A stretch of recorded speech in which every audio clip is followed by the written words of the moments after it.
السلام علیکم دوستو، آج ہم آپ کو بتائیں گے قرآن کے آیات سننے پر تمام جاہ و جلال چھوڑ کر فقیری اختیار کر لی۔ محمد بن سماک رضی اللہ تعالی عنہ فرماتے ہیں کہ بنی امیہ میں موسیٰ بن محمد بن سلیمان ہاشم سب سے زیادہ عیاش اور بے فکر تھا۔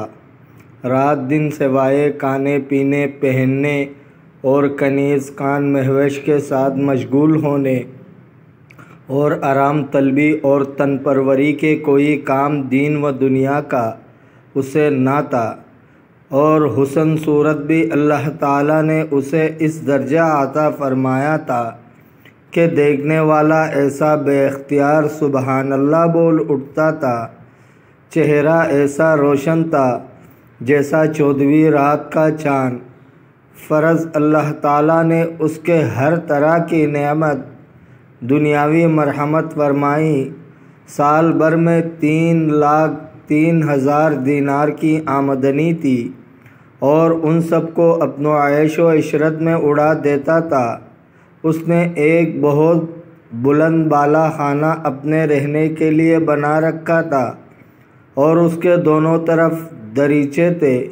ایک طرف کے دریچے تو شارع عام کی طرف تھے جو شام کو بیٹھ کر آنے جانے والوں کی سیر کرتا تھا، اور دوسری طرف کے دریچے چمنستان میں تھے۔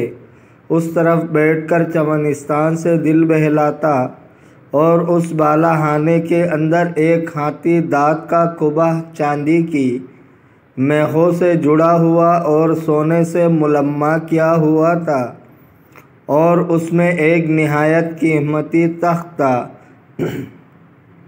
اس پر وہ جلوہ افروز ہوتا اور بدن میں نہایت بیش بہا کپڑا اور سر پر موتیوں کا جڑاؤ عمامہ ہوتا، اور ادھر ادھر بھائی برادر اور یارانے جلسہ کا جگمگاتا، اور پیچھے غلام و خادم کھڑے رہتے، اور کعبہ سے باہر گانے والی عورتیں رہتی۔ کعبہ میں اور ان عورتوں میں ایک پردہ حائل تھا۔ جب چاہتا انہیں دیکھتا، اور جب راگ کو دل چاہتا تو وہ پردہ ہلا دیتا، وہ گانا شروع کر دیتے، اور جب بند کرنا چاہتا تو پردہ کی طرف اشارہ کر دیتا، وہ چپ ہو جاتی تھی۔ غرض اس شغل میں اس کی رات گزرتی۔ رات کو یارانے جلسہ اپنے اپنے گھر چلے جاتے تھے، اور وہ جس کے ساتھ چاہتا خلوت کرتا تھا، اور صبح کو شطرنج اور نرد کھیلنے والوں کا اکھاڑا جمتا۔ کوئی اس کے سامنے بیماری یا موت یا کسی ایسے شے کا جس سے غم اور حزن پیدا ہو ذکر نہ کرنے پاتا۔ حکایات اور عجیب و غریب باتیں جن سے ہنسی دل لگی ہو اس کے سامنے ہوتی، اور ہر روز نئی نئی پوشاکیں اور قسم قسم کی خوشبوئیں استعمال کرتا۔ اسی حال میں اسے 27 برس گزر گئے۔ ایک رات کا قصہ ہے کہ وہ اپنے معمول کے موافق لہو و لعب میں مشغول تھا، اور کچھ حصہ رات کا گزرا تھا کہ ایک نہایت دردناک آواز اپنی مطربوں کی آواز جیسے سنی، اور اس کے سننے سے اس کے دل پر ایک چوٹ سی پڑی، اور اپنے اس لہو و لعب کو چھوڑ کر اس کی طرف مشغول ہو گیا، اور مطربوں کو حکم دیا کہ گانا بند کرو، اور کعبہ کی کھڑکی سے وہ آواز سننے کو منہ نکالا۔ کبھی تو وہ آواز کان میں آ جاتی اور کبھی نہ آتی۔ اپنے غلاموں کو آواز دی کہ اس آواز دینے والے کو یہاں لے آؤ، اور شراب کے نشے میں چور تھا۔ غلام اس کی تلاش کے لیے نکلے، اور رفتہ رفتہ اس تک پہنچے۔ دیکھا کہ ایک جوان ہے جو نہایت لاغر ہے، اس کی گردن بالکل سوکھ گئی ہے، اور رنگ زرد و لب خشک پریشان بال، پیٹ اور پیٹھ دونوں ایک، اور 2 پٹی پرانی چادریں، اڑے ہوئے ننگے پاؤں، مسجد میں کھڑا ہوا اپنے پاک پروردگار کے سامنے مناجات کر رہا ہے۔ انہوں نے اسے مسجد سے نکالا اور لے گئے اور کچھ بات چیت اس سے نہ کی۔ اسے لے جا کر سامنے کھڑا کر دیا۔ اس نے دیکھ کر پوچھا، یہ کون ہے؟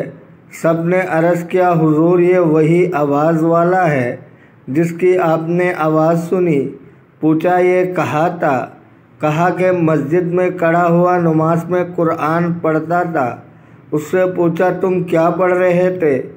کہا، میں کلام پڑھ رہا تھا۔ کہا، ذرا ہم کو بھی سناؤ۔ اس نے تعوذ اور بسم اللہ پڑھ کر پڑھا، ان الابرار لفی نعیم علی الارائک ینظرون تعرف فی وجوہہم نظرۃ النعیم یسقون من رحیق مختوم ختامہ مسک وفی ذلک فلیتنافس المتنافسون ومزاجہ من تسنیم عینا یشرب بها المقربون، یعنی بے شک نیک بندے آرام میں ہوں گے، تختوں پر بیٹھے سیر دیکھ رہے ہوں گے، تو پہچانے گا ان کی چہروں پر تازگی نعمت کی۔ ان کو پلائی جائے گی خالص شراب، سرب مہر اس کی مہر بجائے موم کے مشک کی ہوگی، اور اس شراب میں رغبت کرنے والوں کو چاہیے کہ رغبت کرے، اور اس میں تسنیم ملی ہوئی ہوگی۔ وہ ایک چشمہ ہے جس سے مقرب بندے پیتے ہیں۔ یہ آیات پڑھ کر اور ترجمہ سنا کر اس سے کہا، ارے دھوکے میں پڑے ہوئے، وہاں کی نعمتوں کا کیا بیان ہے؟ وہ کہاں اور تیرا یہ قبا اور مجلس کہاں؟ چہ نسبت حق را بعالم پاک، وہاں تخت ان پر بچھونے اونچے اونچے ہوں گے، اور ان کے استر استبرق کے ہوں گے، اور سبز قالینوں اور قیمتی بچھونوں پر تکیے لگائے ہوئے بیٹھے ہوں گے، اور وہاں 2 نہریں بہتی ہیں، اس میں ہر میوے کی 2 قسم ہے، نہ وہاں کے میوے کبھی ختم ہوں گے، نہ ان سے کوئی اہل جنت کو روکنے والا ہوگا۔ بہشت برے کے پسندیدہ عیش میں رہیں گے، اور وہاں کوئی بیہودہ کلام نہ سنیں گے، اور اس میں اونچے اونچے تخت ہیں، اور آبحورے رکھے ہوئے ہیں، اور تکیے ایک قطار میں رکھے ہوئے ہیں، مخملی نہالچے بکھرے پڑے ہوں گے، ہمیشہ سایہ اور چشمے میں رہیں گے، اور جنت کی پل دائمی ہے۔ یہ سب تو متقیوں کے لیے ہیں۔ اب کافروں کی سنیے۔ ان کے لیے آگ ہے، اور آگ بھی کیسی کہ جس میں ہمیشہ ہمیشہ کو رہیں گے، اور عذاب کبھی ہلکا نہ کیا جائے گا۔ اس میں نا امید پڑے رہیں گے، اور جب انہیں منہ کے بل گھسیٹیں گے تو ان سے کہا جائے گا، یہ عذاب چکھو، غرض کہ ان پر طرح طرح کا عذاب ہوگا۔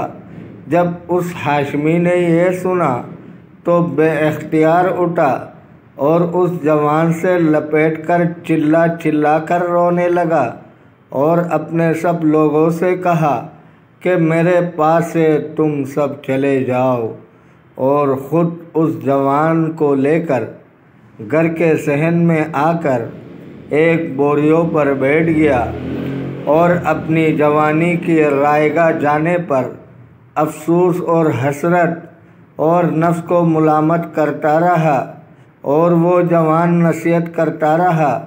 صبح تک اسی میں دونوں مشغول رہے۔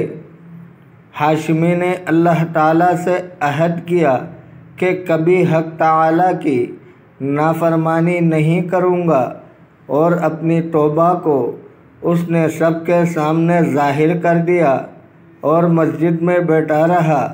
ہر وقت عبادت الہی میں رہنے لگا اور تمام سونا چاندی کپڑے بیچ کر صدقہ کر ڈالے اور تمام نوکر چاکر الگ کر دیے اور غصب کی تمام جائیدادیں ان کے مالکوں کو واپس کر دی اور کل جائیداد لونڈی غلام بیچ ڈالے اور جس کو آزاد کرنا چاہا آزاد کر دیا اور موٹے کپڑے پہن لیے اور جو کی روٹی کھانے لگا۔ پھر تو یہ حالت ہو گئی کہ ساری رات بیداری میں گزارتا، دن کو روزہ رکھتا اور بڑے بڑے صلحاء زیارت کو آتے، اس سے کہتے بھائی اپنے نفس کو اتنی سختی میں نہ رکھ، کچھ آرام بھی دے، اللہ تعالیٰ کریم و رحیم تھوڑے سے کام کی بھی قدردانی فرماتا ہے۔ وہ جواب دیتا جو میں نے بڑے بڑے گناہ کیے ہیں، رات دن اللہ کی نافرمانی میں رہا ہوں، اور یہ کہہ کر خوب روتا، آخر کار پاپیادہ ننگے پاؤں اور بدن پر ایک بہت موٹا کپڑا پہنے ہوئے حج کے لیے گیا اور سوائے ایک پیالہ اور توشہ دان کے کوئی چیز ہمراہ نہ لی۔ اسی حالت میں چلتے چلتے مکہ کو پہنچا اور حج کیا اور وہیں اقامت کی اور مر گیا۔ مکہ میں رہنے کے زمانے میں یہ حالت تھی کہ رات کو حجر اسود کے پاس جا کر روتا اور گڑ گڑاتا، اپنے نفس پر گزشتہ افعال یاد کر کے نوحہ وزاری اور کہتا، اے میرے پروردگار، اے میری مولا، میرے خلوت غفلت میں گزر گئی اور کتنے ہی برس گناہوں میں ضائع ہوئی۔ اے میری مولا، میری نیکیاں تو سب جاتی رہی اور حسرت و ندامت باقی رہ گئی۔ اب جس دن آپ سے ملوں گا اور میرے نامہ اعمال کھولے جائیں گے اور دفتر کے دفتر گناہوں اور رسوائیوں کے تشت ازبام ہوں گے، اس روز کیا ہوگا اور کس طرح منہ دکھاؤں گا؟ اے میرے مولا، اب میں تیرے سوا کس سے التجا کروں اور کس کی طرف دوڑوں، کس پر بھروسہ کروں؟ میرے مولا، میں اس لائق تو ہوں نہیں کہ جنت کا سوال کروں، میں تو آپ کے دریائے رحمت ناپید کنار اور آپ کے ابر و فضل و عطا سے یہ سوال کرتا ہوں کہ میری خطاؤں کو بخش دیجئے، آپ ہی مغفرت والے ہیں۔